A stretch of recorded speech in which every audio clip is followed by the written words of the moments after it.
Assalamualaikum warahmatullahi wabarakatuh. Hormat kami kepada Bapak Mutakin STMCS selaku dosen pembimbing manajemen bisnis startup Islam. Kami dari kelompok 7 ingin mempresentasikan hasil diskusi kami yang bertemakan tentang parting words. Sebelum saya melanjutkan ke materi, saya ingin memperkenalkan nama anggota kelompok saya yang bernama Syahrudin, Seri Rezeki saya sendiri, Tia Risnaini, Yuni Risma, dan Cahaya Jurah. Dalam buku ini ada beberapa poin. Yang pertama itu kata perpisahan. Dalam buku ini kata perpisahan, kebanyakan saran startup cenderung berfokus pada tahap paling awal. Tetapi begitu Anda membangun produk yang sukses, Anda dan rekan pendiri Anda harus mengalihkan perhatian Anda untuk membangun perusahaan yang sukses pula. Namun, ketika Anda tumbuh dan mulai mendapatkan pijakan, Anda akan membutuhkan lebih banyak orang. Dalam kuliahnya di Stanford University, Sam Altman menjelaskan bahwa ini adalah awal dari perubahan terbesar yang akan dialami perusahaan Anda. Begitu Anda mulai memperkerjakan 20-25 karyawan dan menemukan kesuksesan pasar produk, pekerjaan utama Anda beralih dari membangun produk hebat ke membangun perusahaan hebat, dan itu tetap selama sisa waktu Anda. Ini mungkin perubahan terbesar dalam menjadi seorang pendiri. Terima kasih. Selanjutnya akan dilanjutkan oleh teman saya. Teman-teman, selanjutnya dalam parting words ini ada beberapa poin yang dijelaskan dalam buku ini. Yang pertama adalah manajemen. Nah, dalam buku ini dikatakan saat Anda baru saja menjalankan 12 atau 24 bulan pertama perusahaan Anda, tidak masalah jika semua orang melapor kepada pendiri. Tetapi begitu Anda mendapatkan kantor dan perusahaan Anda mulai berkembang menjadi beberapa departemen, Anda harus membuat struktur manajemen yang baru. Nah, di sini pada poin manajemen, umumnya semua perusahaan menggunakan manajemen yang baik ya. Baiknya manajemen, maka baiklah kinerja perusahaan. Itu yang pertama. Selanjutnya ada bad delegation atau delegasi buruk. Buku ini menjelaskan bahwa gaya kepemimpinan Anda seharusnya tidak meminta seseorang untuk melakukan penelitian dan kemudian kembali kepada Anda dengan informasi yang menjadi dasar keputusan akhir Anda. Nah, di sini sangat dilarang bahwa kita mendelegasikan kepada seseorang untuk melakukan penelitian terhadap hal-hal yang berkaitan dengan perusahaan kita. Yang selanjutnya adalah tidak mengembangkan sistem produktivitas pribadi. Ini dijelaskan tahap awal startup Anda adalah waktu utama untuk mulai memutuskan cara terbaik bagi Anda untuk bekerja secara pribadi. Anda perlu memastikan bahwa Anda menjaga prioritas Anda sambil juga mengawasi pekerjaan karyawan Anda. Nah, di sini dijelaskan bahwa sama-sama dalam menjalankan usaha kita. Ini akan dijelaskan kepada teman-teman berikutnya. Produktivitas perusahaan. Produktivitas itu sendiri merupakan perbandingan antara output yang dipakai dengan input yang diberikan. Artinya, produktivitas itu sendiri merupakan hasil dari efisiensi pengolahan input atau penggunaan input seminimal mungkin dibandingkan efektivitas pencapaian sasaran atau pencapaian sasaran semaksimal mungkin, sehingga kesimpulannya adalah efektivitas dan efisiensi tinggi menghasilkan produktivitas yang tinggi. Altman mengatakan, di masa awal kamu memulai, tidak perlu berusaha untuk fokus pada produktivitas, karena tim kecil secara alami lebih produktif. Namun, sering pertumbuhan tim Anda ini akan menjadi prioritas.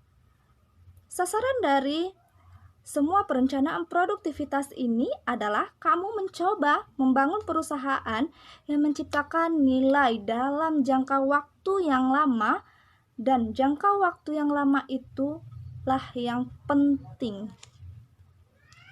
Selanjutnya, pemasaran dan hubungan pribadi. Pemasaran itu sendiri adalah kegiatan yang dilakukan oleh perusahaan untuk mempromosikan suatu produk atau layanan yang mereka punya. Jadi, meskipun media seharusnya tidak menjadi salah satu prioritas utama Anda sebagai pendiri tahap awal saat Anda mulai tumbuh, media seharusnya mulai menjadi suatu yang Anda upayakan. Hal pertama yang harus dilakukan adalah memutuskan pesan utama kamu sendiri. Seperti nilai-nilai perusahaan, Anda ingin memiliki kendali saat hal ini sehingga perusahaan Anda dibicarakan dengan cara yang Anda inginkan. Selanjutnya, sumber daya manusia. SDM ini salah satu faktor yang penting bahkan tidak dapat dilepas dari sebuah organisasi, instansi, atau perusahaan. SDM juga merupakan fungsi yang menentukan perkembangan perusahaan. Tips terbaik dalam mempertahankan perusahaan itu yaitu meningkatkan kualitas sumber daya manusianya. Ini juga merupakan cara yang baik untuk memantau kejenuhan. Kehabisan tenaga tidak baik bagi karyawan atau perusahaan Anda.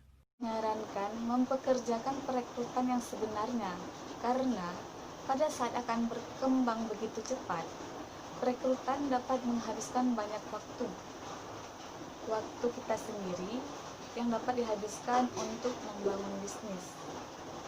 Di sini dan saya ingin menjelaskan hukum keuangan dan akuntansi. Di sini hukum yaitu kumpulan peraturan yang mengatur tingkah laku manusia dan terdapat sanksi bagi para pelanggarnya. Sedangkan keuangan yaitu sebagai alat mempelajari individu, bisnis, dan organisasi meningkatkan, mengalokasi, dan menggunakan sumber daya moneter sejalan dengan waktu. Dan akuntansi yaitu proses yang diawali dengan mencatat, mengolah dan mengelompokkan, menyajikan data, serta mencatat transaksi yang berhubungan dengan keuangan. Selama semua dokumen kita dapat dengan aman disortir dan disimpan dan kita aturlah. Di sini ada dua hal yang penting dalam dokumen. Yang pertama yaitu saham. Saham ialah salah satu instrumen pasar keuangan yang populer. Menurut Alman mengatakan sebagai besar pendirinya tidak ingin menjual saham perusahaan bernilai miliaran dolar. Kita benar-benar dapat mengaturnya dengan aman setelah hal-hal mulai berjalan di putaran pembayaran berikutnya. Dan kemudian kita dapat menjualnya 2, 3, sampai 4 tahun ke depan. Dan yang kedua itu paten. Menurut Alman mengatakan di Amerika Serikat kita memiliki waktu 12 bulan setelah kita mengumumkan sesuatu untuk mendapatkan hak patennya. Jadi 11 bulan setelah kita membicarakan secara terbuka tentang ide kita, dapatkan paten sementara yang pada dasarnya akan memulai proses. Dan di sini saya akan membahas masalah perencanaan dan analisis keuangan. Di sini Alman juga mengatakan ialah saat yang tepat untuk memulai perencanaan dan analisis keuangan kita adalah perekrutan yang biasanya dipikirkan orang terlalu lambat dalam permintaan. Di sini kita hampir pasti mendapatkan hasil yang lebih baik jika kita mempekerjakan penggalangan dana. Baik, sekarang penyusunan pajak. Hal ini penting bagi kestabilan dana perusahaan dan menjadi tolak ukur dalam pemasaran. Alman mengatakan hal ini dapat menempatkan Anda pada level yang sama dengan pesaing Anda yang kemungkinan besar melakukan hal yang sama. Kesehatan mental. Alman mengatakan bahwa jika ingin menjaga pikiran tetap jernih, Anda harus ingat untuk berlibur. Jika tidak, jika Anda kehilangan fokus, Anda akan lari dari tugas-tugas yang memuaskan diri sendiri yang tidak memajukan bisnis Anda. Poin yang terakhir, the takeaway. Perencanaan tidak berhenti begitu Anda dalam perjalanan ke kantor baru yang megah dan mempekerjakan orang-orang terkenal untuk bergabung dengan tim Anda. Faktanya, saat itulah taruhan perencanaan menjadi lebih tinggi. Dalam jangka panjang, melakukan transisi untuk benar-benar membangun bisnis Anda akan menjadi lebih penting daripada peluncuran awal Anda. Itulah beberapa poin dalam bagian parting words ini. Mudah-mudahan ini bermanfaat bagi kita semua yang nantinya kelak akan membangun suatu usaha. Terima kasih kami ucapkan atas segala perhatian dan mohon maaf atas segala kesalahan. Kami akhiri dengan subhanallah bihamdika asyhadu an la ilaha illa anta astaghfiruka wa atubu ilaik. Assalamualaikum warahmatullahi wabarakatuh.